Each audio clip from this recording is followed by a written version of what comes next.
Good morning, everyone. So, as you know, today we are starting the next topic in the chapter waves, and the next topic is the types of wave motion.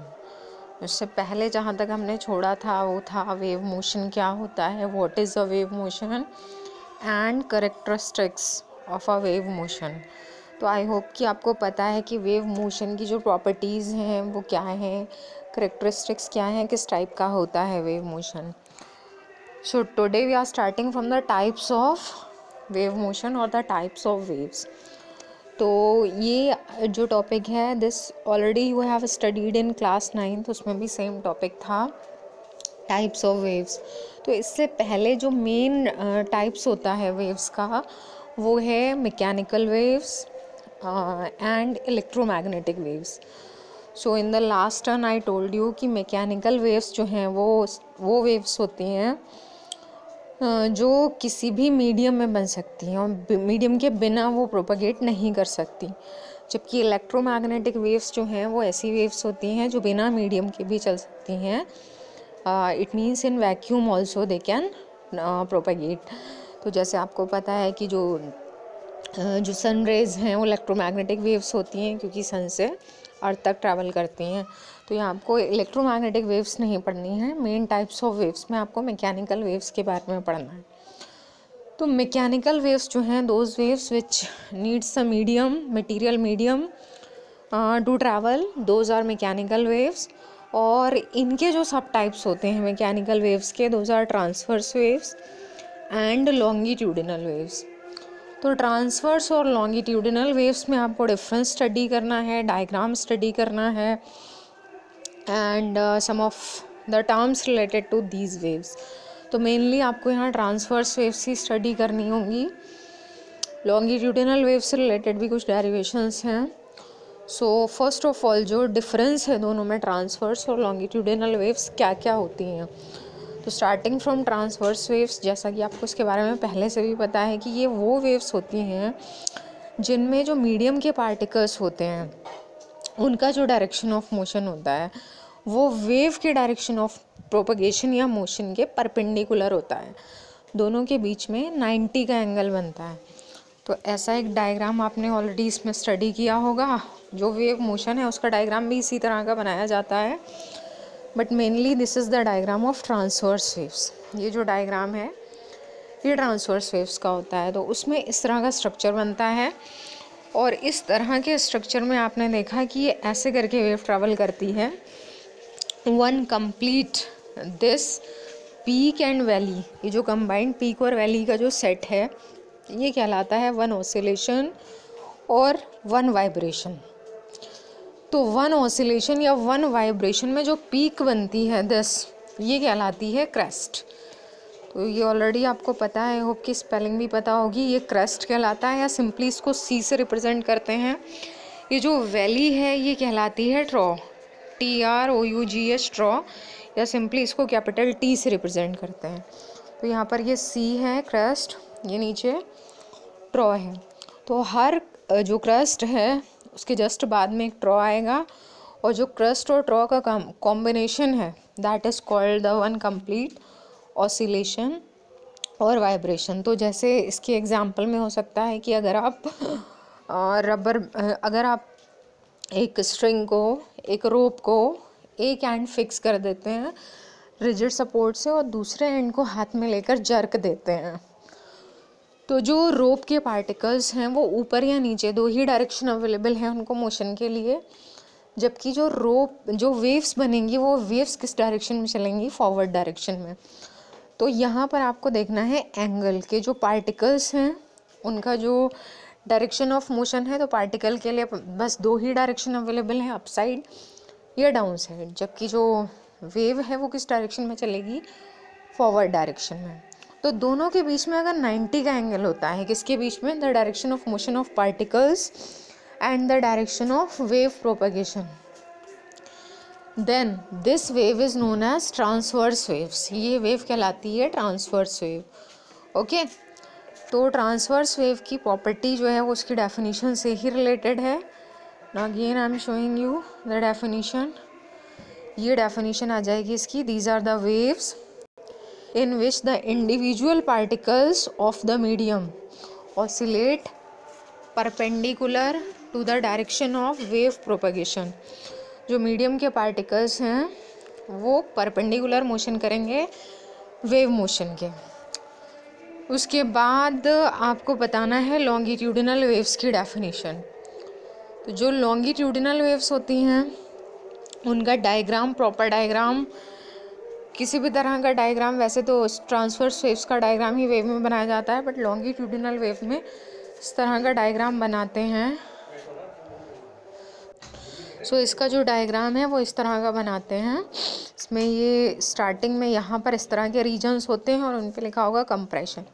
और ये जो regions हैं, ये वाले regions के बीच में आपको के बीच में गैपिंग ज़्यादा दिखाई देगी. इस पर रेयरफेक्शन लिखा होता है. तो जब इसका डायग्राम बनाते हैं तो या तो इन रीजन्स को छोड़ दिया जाता है ब्लैंक, और या फिर कम लाइंस बनाई जाएंगी. तो ये जो ज़्यादा और कम लाइंस हैं इनका क्या सेंस है यहाँ पर. ये जो लाइंस बनाई हैं these are showing the density. ये डेंसिटी को शो कर रही हैं. तो जहाँ पर डेंसिटी हाई होती है, बहुत ज़्यादा डेंसिटी है, तो ऑब्वियसली डेंसिटी हाई होगी तो प्रेशर भी हाई होगा इन रीजन्स में.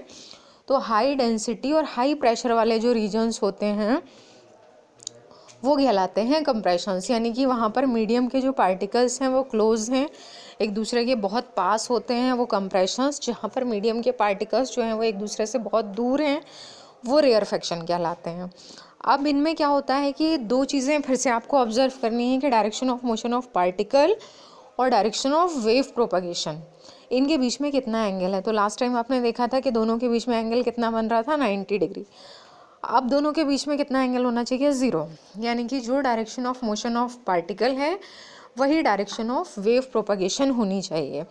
तो ऐसा स्ट्रक्चर आपको कहाँ दिखाई देगा, जैसा इस डायग्राम में दिखाया है कि स्प्रिंग, अगर स्प्रिंग को इस तरह से मूव कराया है, जैसे आपने देखा था कि अभी लास्ट जो ऑसिलेशन चैप्टर में एक डेरिवेशन था उसमें स्प्रिंग के साथ में एक बॉडी कनेक्टेड थी, और बॉडी को अगर आप पुश करके और रिलीज़ कर देते हैं तो स्प्रिंग के जो ऑसिलेशन है उनमें स्प्रिंग एक बार बहुत क्लोज आ जाते हैं टर्न्स एक दूसरे के, और एक बार उनके बीच में गैपिंग बढ़ जाती है. तो बिल्कुल जस्ट ऐसा ही डायग्राम है कि जहाँ पर क्लोज आ जाते हैं टर्न्स, लगभग ऐसे ही रीजन्स कहलाते हैं कंप्रेशन के, हाई डेंसिटी वाले.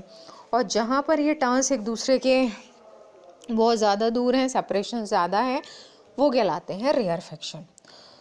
तो जो पार्टिकल्स की डायरेक्शन ऑफ मोशन है वो भी यही है, या तो वो क्लोज आ रहे हैं या फिर एक दूसरे से दूर जा रहे हैं, तो लगभग ये पैरेलल ही है. और जो वेव जो मोशन करेगी जिस डायरेक्शन में, that is also this one, wave भी इसी डायरेक्शन में चल रही है. तो अब आप डिफाइन करेंगे कि these are the waves in which the individual particles of the medium oscillate along the direction of wave propagation. तो इसमें आप ये भी बोल सकते हैं कि if the direction of the motion of the particles and direction of motion of wave is parallel to each other, parallel word use कर सकते हैं, angle 0 word यूज़ कर सकते हैं, या फिर direction of motion of particle is along the direction of motion of wave propagation ये बोल सकते हैं. तो बहुत सारे वर्ड्स हैं, कॉन्सेप्ट सेम है कि दोनों की डायरेक्शन सेम होनी चाहिए. तो ये वेव्स कहलाती हैं लॉन्गिट्यूडिनल वेव्स. अब आपको स्टडी करना है कि कौन से टाइप के मीडियम में ट्रांसवर्स वेव्स बनती हैं और कौन से मीडियम में लॉन्गिट्यूडिनल वेव्स बनती हैं. तो मीडियम आपको पता है 3 टाइप्स के होते हैं, सॉलिड्स, लिक्विड्स एंड गैसेस. तो सॉलिड्स जो हैं उसमें जो पार्टिकल्स हैं वो रिजिड होते हैं, फिक्स्ड होते हैं, उनको बहुत ज़्यादा फोर्स लगा के मूव करा सकते हैं, जबकि लिक्विड्स और गैसेस मीन्स फ्लूइड्स में ऐसा नहीं होता है, पार्टिकल्स को थोड़ा सा भी फोर्स लगाने से, पुश करने से वो मूव कर सकते हैं. तो आपने देखा कि ट्रांसवर्स वेव्स जो हैं वो ऐसी वेव्स होती हैं जो हमेशा एक इस तरह के मीडियम में प्रोपगेट कर सकती हैं जो थोड़ा हार्ड होता है. जैसे आपने देखा स्ट्रिंग्स में, क्योंकि उनमें क्रेस्ट और ड्रॉ इस तरह का स्ट्रक्चर बनाना है, एक पीक हो, एक वैली हो, परपेंडिकुलर मोशन होना चाहिए पार्टिकल्स का. तो हमेशा याद रखिए कि जो ट्रांसवर्स वेव्स हैं वो उन मीडियम में ही प्रोपगेट कर सकती हैं, ट्रैवल कर सकती हैं जो मीडियम हार्ड होते हैं. Hard means solids. तो ओनली सॉलिड्स में, सॉलिड्स का एग्जांपल ले सकते हैं स्ट्रिंग्स में, या फिर जो 3 डायमेंशनल सॉलिड्स होते हैं उनमें प्रोपगेट कर सकती हैं. और उसके अलावा जो लिक्विड्स होते हैं तो उनके बारे में मैंने बताया कि लिक्विड्स में प्रोपागेट नहीं करती हैं ट्रांसवर्स वेव्स, लेकिन लिक्विड्स की जो अपर सरफेस होती है वो आपने सरफेस टेंशन में स्टडी किया है कि जो अपर सरफेस है वो हमेशा स्ट्रेच्ड रहती है। सरफेस टेंशन की वजह से वो स्ट्रेच्ड स्टेट में रहती है, एक स्ट्रेच्ड मेम्ब्रेन की तरह वर्क करती है, तो इसलिए वो भी सॉलिड की तरह बिहेव करती है। तो जो लिक्विड्स हैं उनकी जो अपर सरफेस है उनमें ट्रांसवर्स वेव्स बन सकती हैं, लेकिन इनसाइड द लिक्विड जो है वो लॉन्गिट्यूडिनल वेव्स ही बनेंगी। तो नेक्स्ट टॉपिक जो आपका लिखा है ये आपने ऑलरेडी स्टडी कर लिया है, आपको पता है इसके बारे में। Essential properties of a medium, ये मैंने आपको एक्सप्लेन किया था। और अब आपको स्टडी करना है नेक्स्ट टॉपिक जो मैंने बताया, मीडिया। कौन से मीडियम से प्रोपेगेट करती हैं ट्रांसवर्स और लॉन्गिट्यूडिनल वेव्स। तो अभी जैसा कि मैंने एक्सप्लेन किया है कि याद रखिएगा, ट्रांसवर्स वेव्स जो होती हैं वो ट्रैवल करती हैं सॉलिड्स से, और लॉन्गिट्यूडिनल वेव्स जो हैं वो ट्रैवल करती हैं फ्लूइड्स से।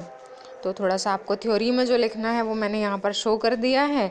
Media through which transverse waves can propagate, तो इसमें आपको ये लिखना है कि जो मीडियम जिनमें रिजिडिटी होती है उनमें ट्रैवल कर सकती हैं, और इनके एग्जाम्पल में लिखा है लिक्विड सॉलिड्स और स्ट्रिंग्स में बन सकती हैं, और सॉलिड जो लिक्विड्स हैं उनकी अपर सरफेस पर बन सकती हैं। लॉन्गिट्यूडिनल वेव्स जो हैं वो हमेशा जो है वो मोस्टली फ्लूइड्स में बनेंगी। सॉलिड्स, लिक्विड्स एंड गैसेस लिखा है, बट जो लिक्विड्स और गैसेस हैं उनमें क्योंकि फोर्स लगा के डेंसिटी को इजीली चेंज किया जा सकता है, तो फ्लूइड्स को प्रीफर किया जाता है इसमें। ओके, तो हम नेक्स्ट टॉपिक जो है definitions related to wave motion next turn से स्टार्ट करेंगे। Okay, thank you.